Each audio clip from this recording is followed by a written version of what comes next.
Good morning student, B Ed first year financial accounting. कल मैंने आपको पढ़ाया था निरीक्षण अध्ययन विधि की विशेषताएं।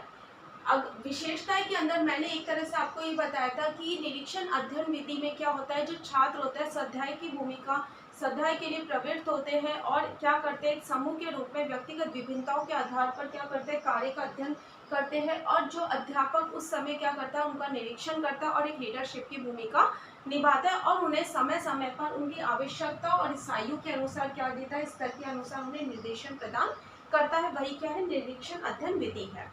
अब बात आती है निरीक्षण अध्ययन विधि के गुण कौन कौन से हैं। ठीक है, तो निरीक्षण अध्ययन विधि के जो विशेषता है उसके अंदर पर्टिकुलरली ये बताया गया था कि बेसिकली निरीक्षण अध्ययन विधि क्या है। अब ये बताया गया है कि निरीक्षण अध्ययन विधि में क्या क्या क्वालिटीज आती है वो हम ना देखेंगे। तो निरीक्षण अध्ययन विधि में निम्नलिखित गुण हमें देखने को मिलते हैं, जिसमें जो पहला नंबर का आता है वो ये आता है, छात्रों के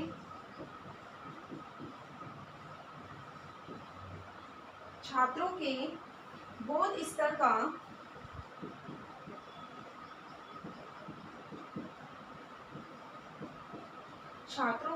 स्तर का विकास होता है।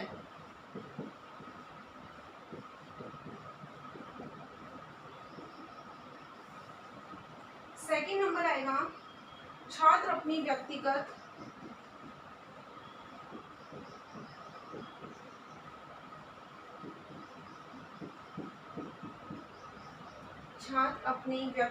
विभिन्नताओं के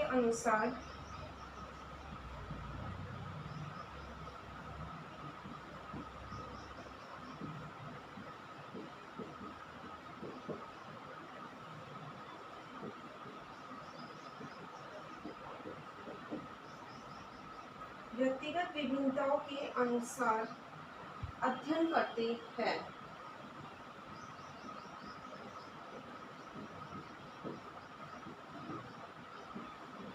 नेक्स्ट आएगा, छात्र पुस्तकालय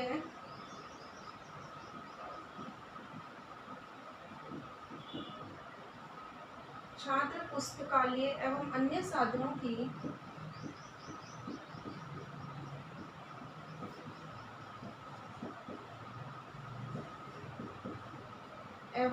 साधनों की सहायता लेना सीखते हैं।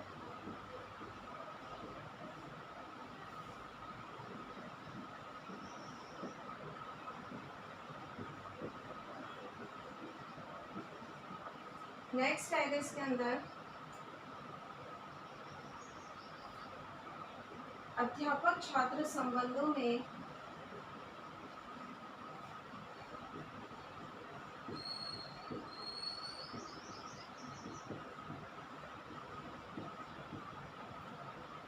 प्रगाढ़ता आती है।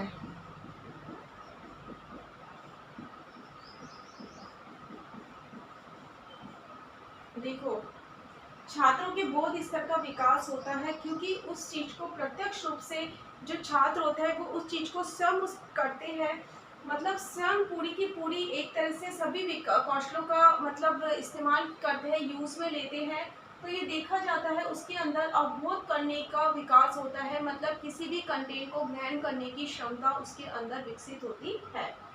सेकेंड, छात्र अपनी व्यक्तिगत विभिन्नताओं के अनुसार ही क्या करते हैं, अध्ययन करते हैं। जैसा कि मैंने आपको बताया है, व्यक्ति की आयु, स्तर, योग्यता, आवश्यकताओं के अनुरूप ही क्या करते हैं, विद्यार्थी समूह के अंदर कार्य को लेते हैं और कार्य को अध्ययन करते हैं।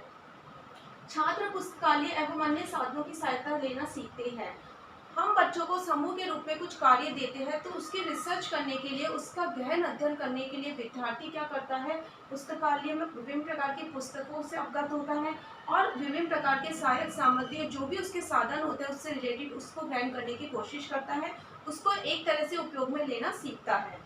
अध्यापक छात्र संबंधों में प्रगाढ़ता आती है। इसका मतलब ये होता है उनमें प्रेम, सहानुभूति, समायोजन और सहायता आती करते हैं एक दूसरे के, क्योंकि जब वो समूह में रहते हैं तो एक दूसरे के प्रति समायोजन स्थापित करने की कोशिश करते हैं, प्रेम भावना, प्रेम, दया, सहानुभूति दिखाते हैं एक दूसरे के प्रति, तो एक तरह से मधुर संबंध का विकास होता है। अब नेक्स्ट आता है इसके अंदर फिफ्थ नंबर,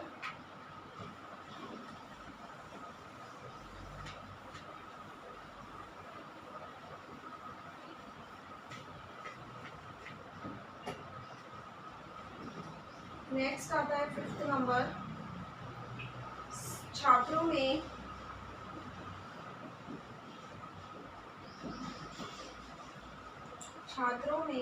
स्वाध्याय की प्रवृत्ति बढ़ती है।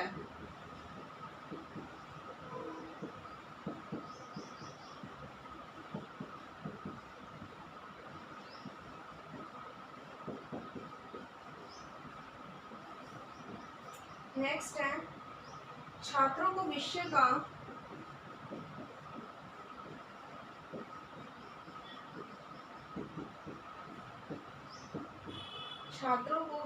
का व्यवहारिक ज्ञान प्राप्त होता है।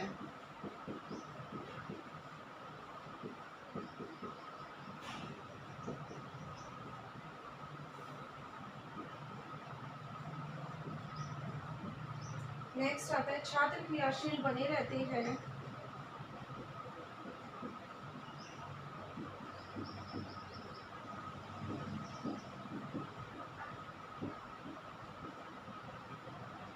और अध्यापक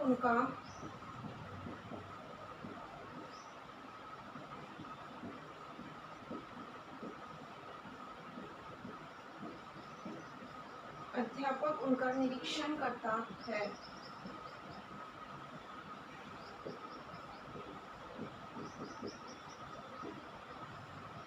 नेक्स्ट है छात्रों में लिखित कार्य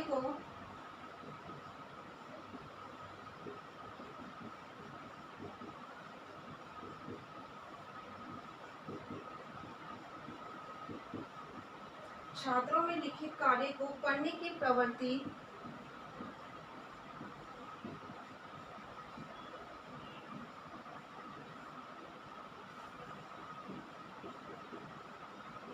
बढ़ती है। नेक्स्ट है अध्यापक छात्रों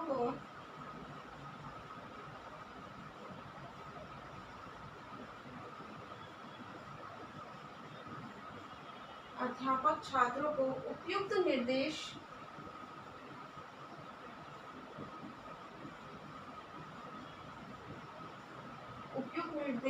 एवं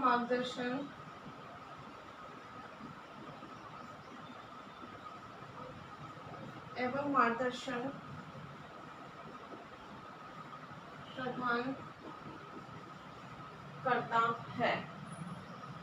देखो, छात्रों में स्वाध्याय की प्रवृत्ति बढ़ती है, जैसा कि मैंने आपको गुण में भी बताया था कि आत्मविश्वास के साथ एक तरह से वो स्वाध्याय की भावना उनके अंदर विकसित होती है। छात्र को विषय का व्यवहारिक ज्ञान प्राप्त होता है, प्रत्यक्ष रूप से उस कार्य को करने की कोशिश करता है वो, इसलिए ये माना जाता है सैद्धांतिक बल के साथ साथ व्यवहारिकता पर भी इसमें बल दिया गया है, इसलिए बच्चे प्रत्यक्ष रूप से उस चीज को सीखने की कोशिश करते हैं। छात्र क्रियाशील बने रहते हैं क्योंकि पूरी की पूरी विधि मानी जाती है, चाइल्ड सेल्फलाइज मानी जाती है।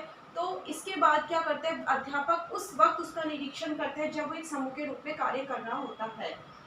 फिर आता है छात्रों में लिखित कार्य को करने की प्रवृत्ति बढ़ती है क्योंकि जो भी वो कार्य करता है तो उसको एक लिखित रूप में प्रदान करता है, जो भी उसने एक्टिविटी करी है वो एक लिखित रूप में लिखता है, इसलिए माना जाता है कि उसके अंदर लेखन रचना का विकास होता है।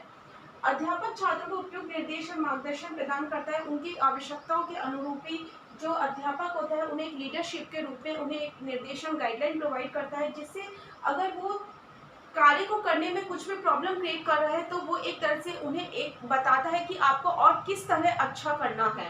तो ये आपकी क्या थी निरीक्षण अध्ययन विधि के गुण थे। अब आपका होमवर्क है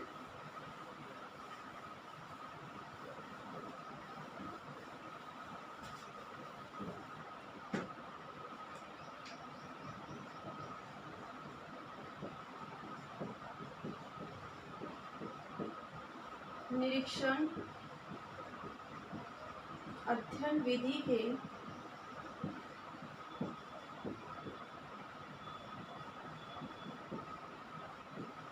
गुणों को स्पष्ट कीजिए। निरीक्षण अध्ययन विधि के गुणों को स्पष्ट कीजिए। घर पे रहिए, सुरक्षित रहिए। Thank you.